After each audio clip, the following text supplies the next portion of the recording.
इंदौर में मालवा रोज सोसाइटी के मार्गदर्शन में प्रसिद्ध गुलाब प्रदर्शनी का 38वां आयोजन 31 जनवरी और 1 फरवरी को गांधी हॉल परिसर में शुरू हुआ।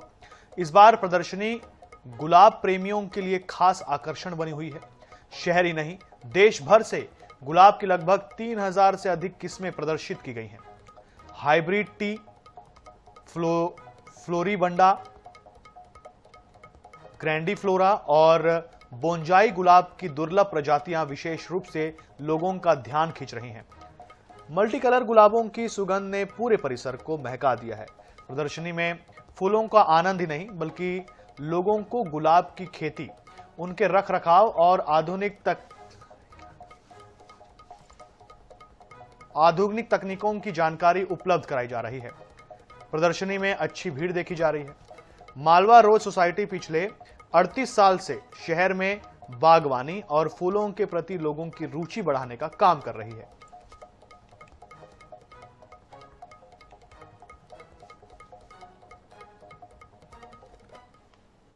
उत्साह तो बहुत है और ये उत्साह तो जिस दिन हम लोग डिक्लेयर करते हैं कि गुलाब प्रदर्शनी इस तारीख को होने वाली है, तो उस दिन से ही फ़ोन आना चालू हो जाते हैं और लोगों की तैयारी गुलाब की कटिंग के दिन से ही चालू हो जाती है। इसीलिए इस बार आप देखेंगे कि ज़रा अच्छा अपने को साइज़ में भी अच्छे गुलाब हैं और क्वांटिटी भी अच्छी आई हुई है। कहाँ से बुलाया? ये इंदौर के हैं, पीथमपुर के हैं, उज्जैन के हैं, देवास के हैं और भोपाल से भी कुछ हमारे प्रतियोगी लेके आए हैं। इंस्टीट्यूशनल इसमें पार्टिसिपेट किए हैं। मैं लुपिन की तरफ से हूं और ये हमारा कम से कम 5वां-6वां साल है जो हम कंटिन्यूस इसमें पार्टिसिपेट करते हैं। तो क्या क्या करती है आपकी कंपनी इसमें पार्टिसिपेट? हमारी कंपनी जो है ना, इसमें जैसे कि रोज़ के लिए डिफरेंट वैरायटी रोज़ के लिए करती है पार्टिसिपेट। उसके अलावा बहुत सारे सीजनल फ्लावर्स हैं। उसमें गजेनिया हो गया, आपका वो जेरेनियम हो गया, फिर मैरीगोल्ड हो गया। अच्छा प्रदर्शन था। मैंने पहली बार पार्टिसिपेट करा था तो काफ़ी अच्छा एक्सपीरियंस था। बहुत सारी नई नई चीज़ें सीखी, बहुत अच्छा एक्सपीरियंस था। अभी आपने देखे कितनी वैरायटी के आपको यहाँ फ्लावर दिखे? हाँ, यहाँ आके काफ़ी वैरायटी के फ्लावर देखे जो पहले कभी नहीं देखे थे, तो काफ़ी अच्छा लगा सारे प्रकार के फ्लावर देखे। दतिया के सेवड़ा ब्लॉक के सूचीबद्ध बदमाश रवि शिवहरे का एक वीडियो सोशल मीडिया पर वायरल हुआ है। वीडियो में आरोपी एक हाथ में पिस्टल लेकर कार चला रहा है और फिल्मी अंदाज में रील बना रहा है। वीडियो वायरल होने पर पुलिस ने आरोपी के खिलाफ लापरवाही से वाहन चलाने और सार्वजनिक सुरक्षा को खतरा उत्पन्न करने का मामला दर्ज कर लिया है। फिलहाल इंदरगढ़ पुलिस ने आरोपी की तलाश शुरू कर दी है।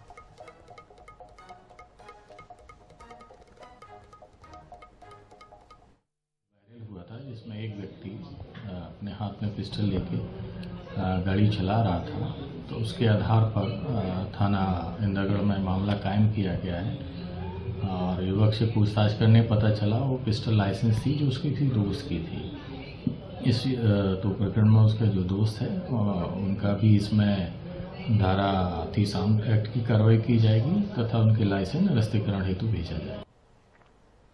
सोशल मीडिया पर एक वीडियो तेजी से वायरल हो रहा है जिसमें एक युवक बीच सड़क पर बैठकर शराब पीता नजर आ रहा है।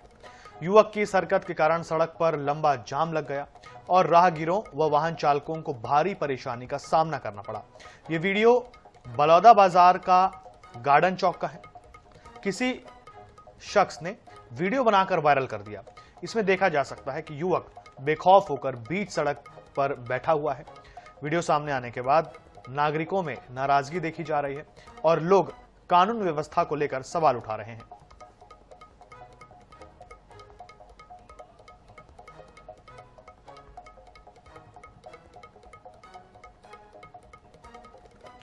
खबर अनूपपुर से है, जहां वाहन शोरूम में एक घटना घट गई। शोरूम में कार्यरत 38 साल का कर्मचारी लोकेश सिंह की कार्य के दौरान अचानक तबीयत बिगड़ गई तो उसे जिला अस्पताल ले जाया गया, जहां आपातकालीन डॉक्टर ने स्थिति को देखते हुए तत्काल शहडोल मेडिकल कॉलेज रेफर कर दिया, किंतु रास्ते में तबीयत अधिक बिगड़ने पर वापस जिला अस्पताल लाया गया, जहां आपातकालीन डॉक्टर कुलदीप ने जांच में बताया कि हार्ट अटैक आने से उसकी मौत हो गई। उसके बाद परिजन नाराज हो गए और जमकर हंगामा किया। ड्यूटी डॉक्टर और पुलिस पर नाराजगी जाहिर की। इस दौरान विवाद की स्थिति बन गई तो कोतवाली पुलिस ने समझाकर शांत कराया मामला। चेस्ट पेन करके मरीज आया था 12:30 बजे करीब। ये माइकार्डियल इंफार्क्शन तथा हार्ट अटैक का इसको फर्स्ट एड दिया गया है। सीवियर माइकार्डियल इंफार्क्शन रहा तो इसके चेस्ट मतलब फर्स्ट एड दिया गया था, पूरा ट्रीटमेंट। परिजनों का आरोप है कि समय पर जो है डॉक्टर ने नहीं डॉक्टर थे, डॉक्टर विनोद कुमार, पूरा इसमें सीपीआर सभी जो जितने फर्स्ट एड है सब दिए हैं। भोपाल के गौतम नगर इलाके में तीसरी कक्षा में पढ़ने वाले छात्र की सिर में गोली लगने से मौत हो गई। परिजनों ने पुलिस को बताया कि बच्चा अचेत अवस्था में घर की बालकनी में खून से लथपथ हालत में मिला था। जांच में सामने आया है कि इब्राहिम ने जिस पिस्टल से खुद को गोली मारी वह उसके फूफा की थी, जो पहले उसी घर में रहते थे और इस हथियार का कोई लाइसेंस नहीं है। फिलहाल आत्महत्या के कारणों का खुलासा नहीं हो सका है। पुलिस परिवारजनों से पूछताछ कर रही है। सूचना मिलती है हमीदिया अस्पताल से पुलिस को कि करीब बख्श कॉलोनी है, गौतम नगर थाना के अंतर्गत आती है। वहां पर एक इब्राहिम करके एक 12 वर्षीय एक लड़का है, उसको गोली लग गई। इलाज के लिए परिजन यहाँ पर लेके आए। इब्राहिम है जो लड़का, उसके पिता रिजवान से जब पूछताछ की जाती है तो वो कहता है कि करीब 1 से 1:30 बजे के बीच में वो रुद्राक्ष ढाबा है परवलिया सड़क पर, वहां पर खाना खा रहा था। तभी उसकी वाइफ का उसके मोबाइल पे फोन आता है कि इब्राहिम ने पिस्टल से खुद को गोली मार ली। अब किन परिस्थितियों में इसने खुशाम को गोली मारी है, कारण क्या है, इसकी हम जांच कर रहे हैं। कैंसर जैसे गंभीर रोग के उपचार के लिए एक फौजी डॉक्टर ने सेवा का बेहतरीन मिसाल पेश किया है, जो कैंसर जैसे खतरनाक बीमारी के अंतिम स्टेज के मरीजों को जीवन दान दे रहे हैं। जी हां, हम बात कर रहे हैं कैंसर विशेषज्ञ ब्रिगेडियर डॉक्टर अनिल कुमार धर का, जिन्होंने जीवन में कुछ कर गुजरने के उद्देश्य से इस गंभीर बीमारी के इलाज का नया तरीका निकाला है। जाने माने डॉक्टर अनिल कैंसर रोगियों को योद्धा मानते हैं। उनका मानना है कि क्योंकि मरीज इस गंभीर बीमारी से इस तरह लड़ता है जैसे युद्ध के मैदान में एक सैनिक देश के लिए जंग करता है। सेना की पृष्ठभूमि वाले प्रतिष्ठित कैंसर विशेषज्ञ डॉक्टर ब्रिगेडियर अनिल कुमार धर अब तक हजारों मरीजों को इस जानलेवा रोग से बाहर निकालकर सामान्य जीवन जीने का अवसर दे चुके हैं। डॉक्टर धर, उनका दावा है, उनके पास हमेशा चौथी स्टेज के कैंसर के जो मरीज है वो इलाज के लिए पहुंचते हैं। उनका कहना है, आधुनिक टेक्नोलॉजी और संसाधनों के साथ कैंसर पर विजय पाई जा सकती है। वे खास तौर से blood cancer, leukaemia, lymphoma, multiple myeloma और बोन मैरो ट्रांसप्लांट पर एक्सपर्ट के रूप में इलाज करते हैं। सेना के सशस्त्र बलों में रहकर नेपाल तक जाकर मरीजों की सेवा कर चुके डॉक्टर धर अब ग्वालियर चंबल संभाग में परामर्श और इलाज के लिए उपलब्ध रहेंगे।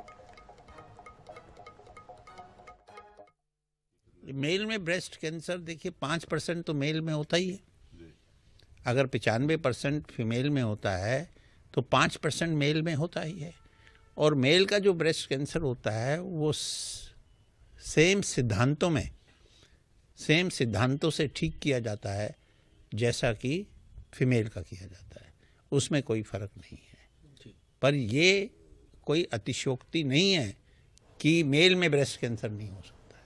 मेल में भी ब्रेस्ट कैंसर होता है और हमने कई पेशेंट्स को ठीक किया। अलीराजपुर के बोरी में गुरुवार को गोवा पुलिस पर हुए हमले के मामले में पुलिस ने 3 आरोपियों को गिरफ्तार किया है। वहीं घटना में शामिल 12 आरोपी अब भी फरार हैं। दरअसल नकबजनी का आरोपी हीरा सिंह को पकड़ने के लिए गोवा पुलिस के अधिकारी बोरी थाना क्षेत्र के बेहड़िया गांव पहुंचे थे। आरोपी को गिरफ्तार कर जब पुलिस ट्रांजिट रिमांड के लिए जोबट कोर्ट ले जा रही थी, तब आरोपी के कुछ साथियों ने पुलिस की टैक्सी पर हमला कर दिया, जिसमें गोवा पुलिस के एक सब इंस्पेक्टर और आरक्षक घायल हो गए।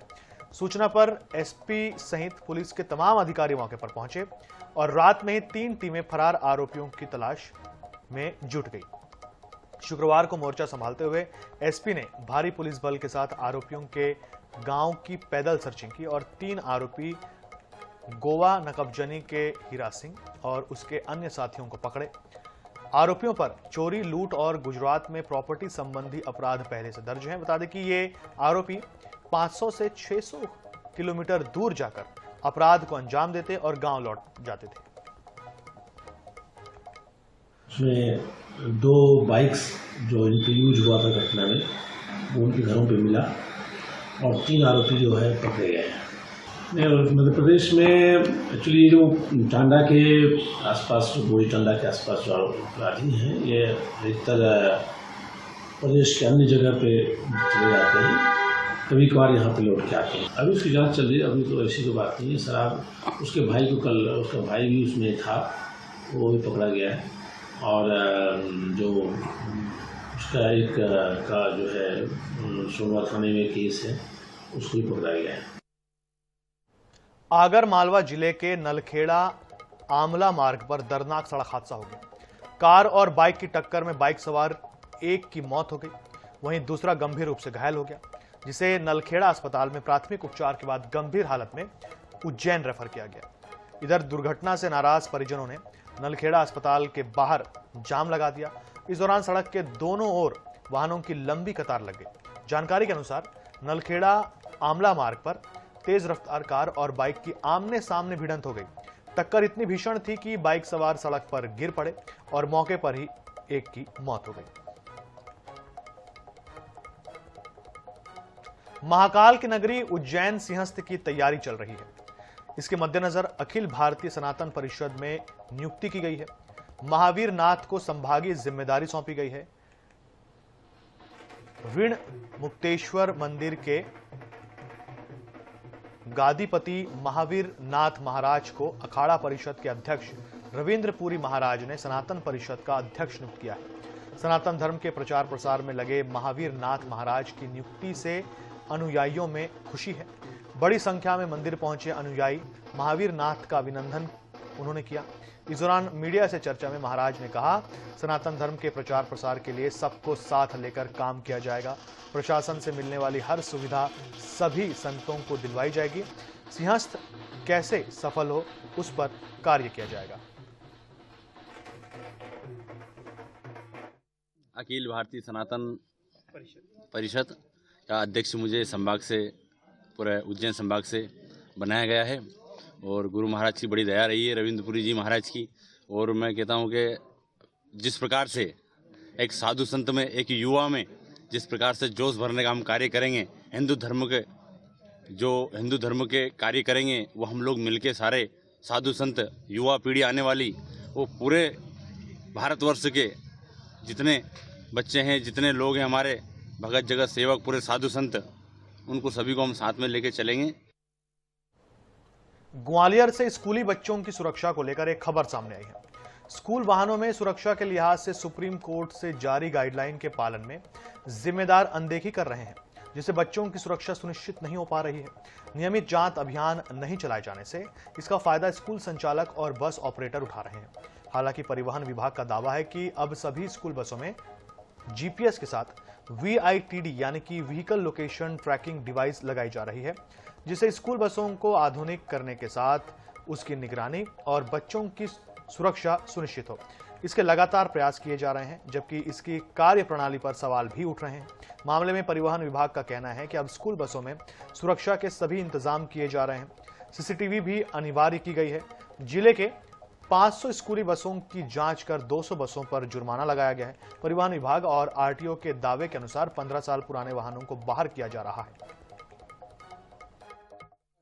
GPS तो पहले लग रहा था, अब तो सभी वाहनों में VLTD डिवाइस अनिवार्य कर दिया गया है, व्हीकल लोकेशन ट्रैकिंग डिवाइस। तो ये सब अनिवार्य किया गया है। CCTV कैमरेज जो है वो अनिवार्य किए गए हैं। इसके साथ ही माननीय सर्वोच्च न्यायालय के द्वारा कुछ दिशा निर्देश दिए गए थे। कम से कम नहीं तो 500 से अधिक स्कूली वाहन हैं जिनको हमने जांचा है और कम से कम 200 से अधिक वाहन थे जिनके ऊपर हमने जुर्माने की कार्रवाई भी की है। माननीय सर्वोच्च न्यायालय के माध्यम से हमेशा ये बात रखी जाती है कि पुराने वाहनों को जो जीर्ण शीर्ण हालत में है, जिनसे दुर्घटना होने का भय है, वो न चलें। ऐसी परिस्थितियों में हमारे जो RTO विभाग का जो जिम्मेदारी बनती है कि वो इस पर काफ़ी कड़ी और पैनी निगरानी रखे। पता चला है कि 73 बसों सर्वे से आई हैं कि उन्हें बाहर किया जाए।